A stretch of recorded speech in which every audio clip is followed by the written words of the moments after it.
জাতীয় জনতা পার্টির বন্ধুগণ ও আমার উপস্থিত সাংবাদিক ভাইরা, আজকে আমরা এই প্রতিবাদ সভায় ভারতের বিরুদ্ধে দু একটি কথা বলে আমার বক্তব্য শেষ করব।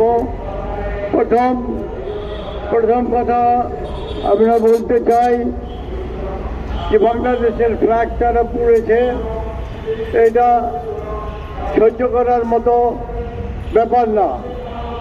আজকে আমরা ধৈর্য ধারণ করছি, এটার অর্থ এটা নয় যে আমাদের শক্তিহীনতা। আমরা আমাদের দেশপ্রেম আছে, আমরা দেশের স্বার্থে জান দিতে পারি, জান নিতেও পারি। তারপরও আজকে এই অবস্থায় আমাদের দেশে কোনো রকম অরাজকতা সৃষ্টি হয় নাই। আমিও অনুরোধ করব আমার ভাইদেরকে কোনো রকম উস্কানিমূলক বক্তব্য দেবেন না, কেউ শুনবেন না। আমি প্রশংসা করি আমার এই প্রধান উপদেষ্টা ইউনূস সাহেবকে। উনি গতকালকে যে সভাটা করেছেন, সকল ধর্মের লোকজনকে ডেকে ওদের মাধ্যমে বক্তব্য রেখেছেন, মতামত বিনিময় করেছেন। এটা খুব সুন্দর একটা উদ্যোগ ছিল।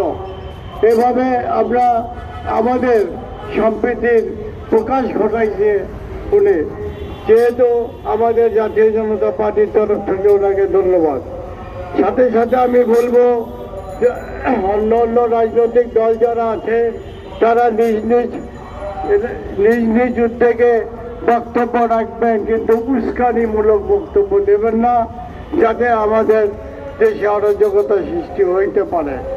আজকে মোদী সরকারকে আমি একটা কথা বলে আমার বক্তব্য শেষ করব।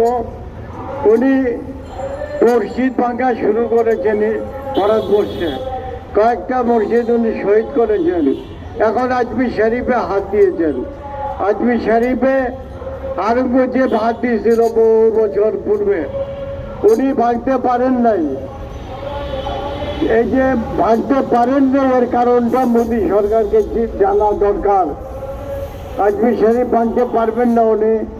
আমাদের এই বক্তব্যটা আছে যে আজমির শরীফ ভাঙা সম্ভব না ভারতবর্ষের জন্য। আর কোনো ধর্মীয় যেমন গির্জা, পেগোডা, মন্দির, মসজিদ, এগুলিতে কেউ হাত দেও, এটা আমরা চাই না, আমরাও দেব না। জাতীয় জনতা পার্টির পরিষ্কার বক্তব্য, এই বক্তব্যের মাঝে আমরা আমাদের কর্মসূচিও মিল রাখবো ইনশাআল্লাহ। আজকের মতো আমি এখানে শেষ করছি। আমি অসুস্থ। আল্লাহ হাফেজ।